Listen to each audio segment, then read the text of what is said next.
এটা কি বুঝতে পেরেছো না? জি স্যার। ক্লিয়ার? বলা হচ্ছে যে সাবজেক্ট এবং ফাইনাইট ভার্ব হচ্ছে একটা সেন্টেন্সের আবশ্যিক উপাদান। সাবজেক্ট এবং ফাইনাইট ভার্ব প্রত্যেকটা সেন্টেন্সে থাকবে। এছাড়াও অতিরিক্ত হিসেবে থাকতে পারে, আমরা 3 নম্বরে যার নাম পাচ্ছি সে হচ্ছে অবজেক্টিভ কেস।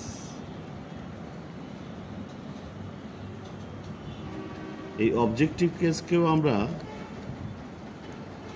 অবজেক্ট হিসেবে জানি এবং এটাকে আমরা হুম অথবা হোয়াট দিয়ে প্রশ্ন করলে পাব। এখন হুমের বাংলাটা কি? কাকে, অথবা কাদেরকে। আর হোয়াট মানে তো কি। এখন তোমার কিন্তু প্রশ্ন আসতে পারে যে কি দিয়ে প্রশ্ন করলে স্যার সাবজেক্টে হচ্ছে, আবার কি দিয়ে প্রশ্ন করলে অবজেক্টে হচ্ছে। এটা আমরা বুঝবো কিভাবে? যখন আমরা প্রথমেই যে কি দিয়ে প্রশ্ন করলে যে ভার্বের কাজটি সম্পন্ন করছে সে কিন্তু সাবজেক্ট, আর সাবজেক্ট পেয়ে গিয়েছি, ফাইনাইট ভার্বও পেয়ে গিয়েছি, এরপরে আবার কি দিয়ে যখন পাচ্ছি তখন সেটাকে আমরা অবজেক্ট বলবো। এই অবজেক্ট আবার তৈরি হয় একইভাবে নাউন অথবা প্রোনাউন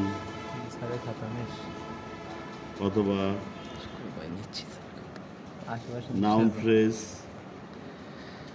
অথবা নাউন ক্লজ দিয়ে। সাবজেক্ট যা যা দিয়ে তৈরি হয়, অবজেক্টও কিন্তু তাই তাই দিয়ে তৈরি হচ্ছে। এবং এই অবজেক্ট প্রথমত দুই প্রকার, একটা হচ্ছে ডিরেক্ট অবজেক্ট আর একটা ইনডিরেক্ট অবজেক্ট।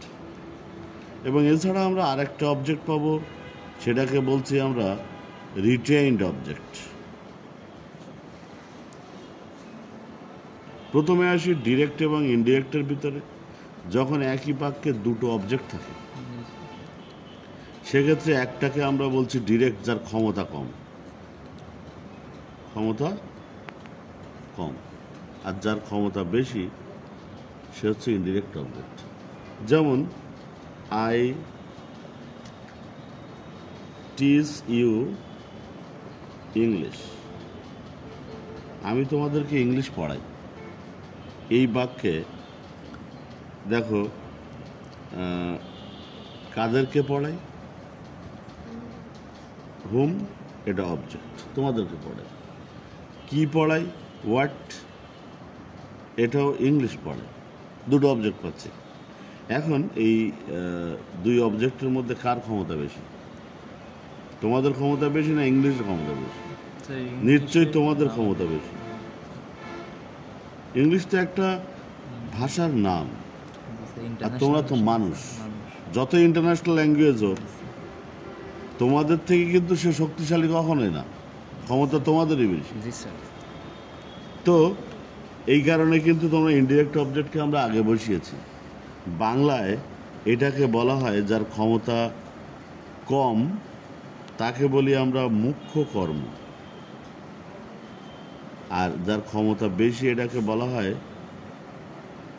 গৌণ কর্ম। কেন বলছি? আমি পড়াই, অ্যাকচুয়ালি আমি ইংলিশ পড়াই, সরাসরি কিন্তু এটাই। তো এই যে দুটো অবজেক্ট তোমাদেরকেও পড়াই। এখন এই দুটো অবজেক্টের অবস্থানের ভিতরে কে আগে বসবে? যার ক্ষমতা বেশি। এখন তুমি বলতে পারো যে স্যার এই যে ডিরেক্ট অবজেক্টের তো ক্ষমতা কম, আর এ তো ডিরেক্ট অবজেক্ট, তো এর তো আগে বসার অধিকার আছে।